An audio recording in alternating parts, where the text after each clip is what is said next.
Dia kata salah ke untuk satu orang kata apa-apa dia ambil terus daripada Allah Ta'ala? Biar ni ilmu ambil terus. Nabi Khidir boleh ambil terus. Walaupun Nabi Musa ada, tapi Nabi Khidir boleh ambil terus. Tak perlu bergantung pada Nabi Musa alaihissalam.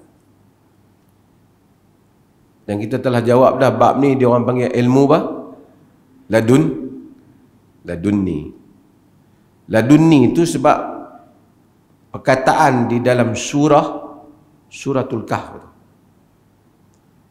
Bila Nabi Musa dengan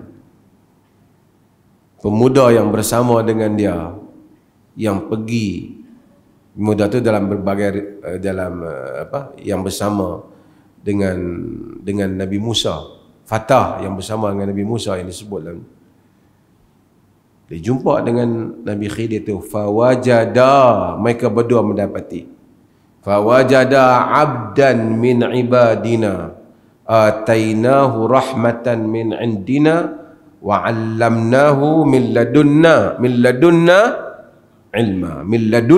ilma.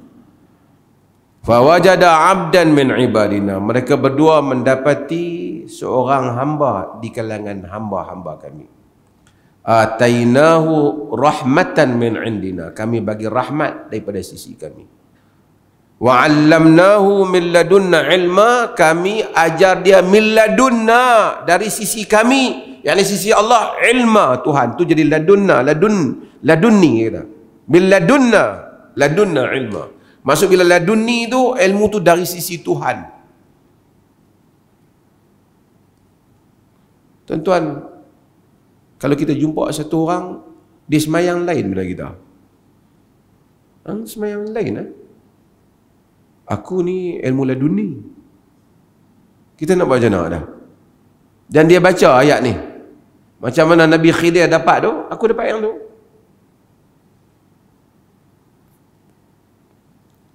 Kita mana boleh kita kata syariat Nabi Muhammad ada. Macam tu Nabi Khidir, Nabi Musa ada, dia tak pakai, dia pakai buah dia.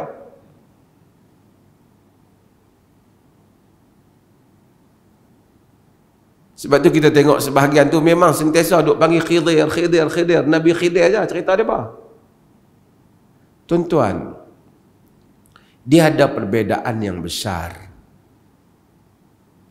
Apa perbezaan dia?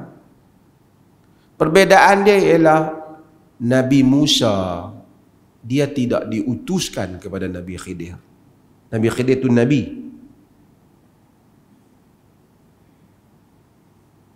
Sebab itu di dalam riwayat, bila dia jumpa Nabi Musa, dia tanya apa? Anta Musa ila Bani Israel. Mungkinlah dia tanya dalam bahasa Ibrani lah. Tapi dah riwayat dalam bahasa Arab. Anta Musa ila Bani Israel. Adakah engkau Musa yang dihantar kepada Bani Israel? Maksudnya Nabi Musa diutuskan kepada Bani Israel. Khidir tak kena lah. Wahyu yang turun pada Nabi Musa tak kena pada Khidir. Pasal dia tidak termasuk di dalam Bani Israel tu yang diutuskan. Di dalam hadis Nabi tersebut, wa kana an-nabi yub'atsu ila qaumihi khassah wa bu'istu ila an-nasi 'ammah. Nabi-nabi diutuskan kepada kaumnya saja, aku telah diutuskan untuk seluruh manusia.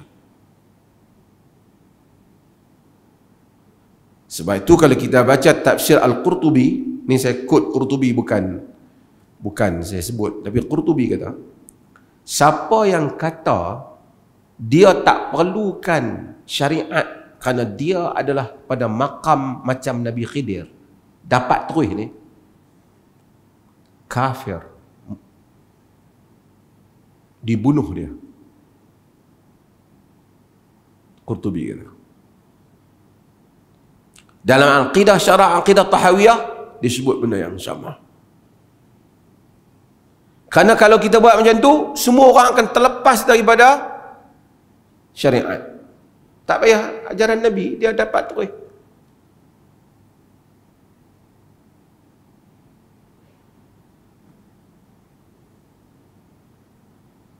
Orang tak bergantung lagi kepada ajaran Nabi SAW kerana untuk apa aku tanya Tuhan terus. Dan ini semua bibit dia yang tuan-tuan tengok ni. Selak lansir, terai, tanya Nabi terus. Ini semua untuk skip. Daripada semua ajaran yang ada ni, terpaksa duk ikut. Memanglah dalam kitab kata macam tu. Memanglah hadis kata macam tu. Tapi kami tanya terus Nabi. Tuan-tuan nak buat macam mana? Sebab tu, ulama-ulama sebut tentang pendusta Rutan Al-Hindi, yang dia pada kurun yang keempat pergi mengaku kata dia sahabat Nabi.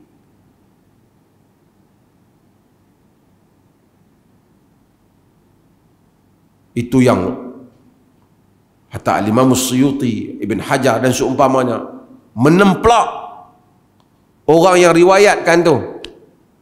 Man safaha man safahani, man safaha man safahani, man safahani sampai akhir,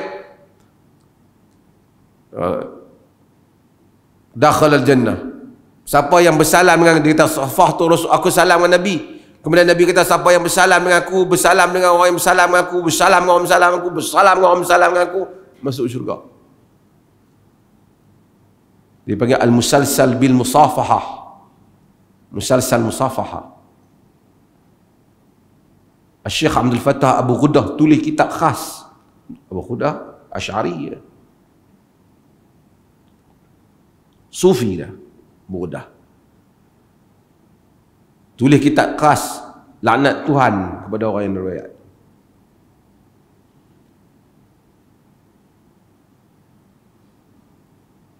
Kerana itu semua dia mula create untuk skip daripada syariat. Tuan-tuan tak perlu syariat.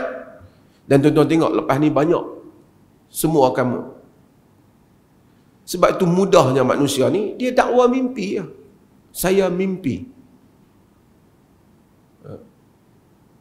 Kalau nak ikut mimpi Abu Bakar, mimpi Umar, mimpi lebih dekat. Sebab tu macam saya sebut, wali. Siapa wali paling tinggi sekali kalau dia jadi ada wali kalangan umat Islam? Siapa wali paling tinggi? Siapa dia orang yang terbaik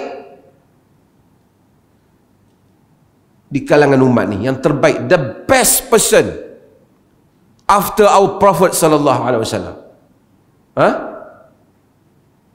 Abu Bakar. Kalau nak kata the friend of Allah tu makna wali, Abu Bakar. Tapi mana orang mau angkat Abu Bakar? Jauh tak ada untung. Wali Allah Umar bin Khattab, mana orang angkat? Tak syiar.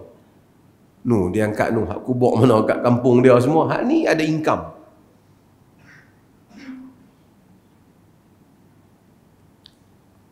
Nak tawasul dengan wali ni dekat, kita jauh dengan Allah.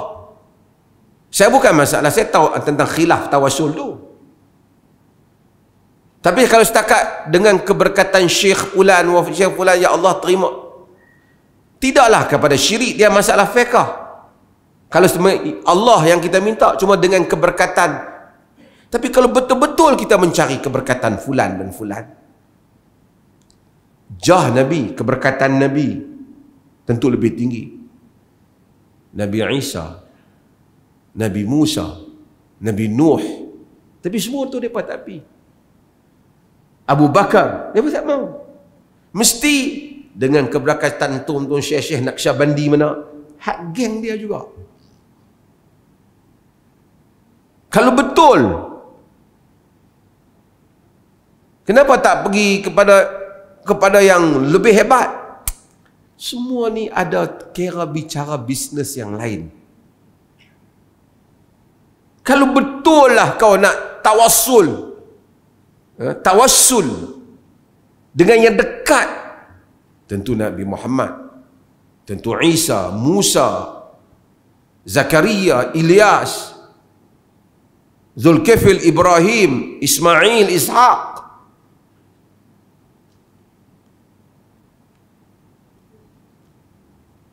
Ini semua tuan-tuan baru, tuan-tuan sebahagian dia hidup dah kat 70 tahun dah. Lama dah tak dengar benda ni. Sekarang mari balik. Tu yang duk pergi melompat kat kubur. Pegang kepala kubur tu, duk semua ni ada agenda dia. Tuan-tuan tengok Syiah. Kita baca hadis Ali. Syiah. Akhirnya menangis. Husain, ya Husain, ya Husain, ya Husain. Kalau betul dia nak Hasan, cucu Nabi.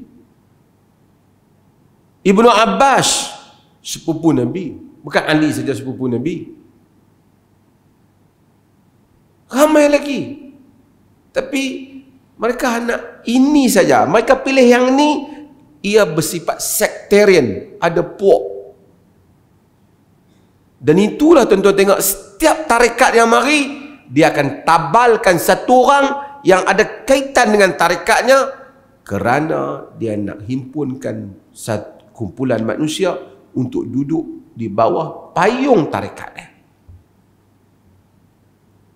Lepas tu marilah ustaz-ustaz ni, ada dalam hadis Nabi kita justifikan sesuatu yang bukan itu maqasid. Kita nak tahu apa maksud di sebalik hal-hal yang berlaku ini. Wallahu ta'ala alam.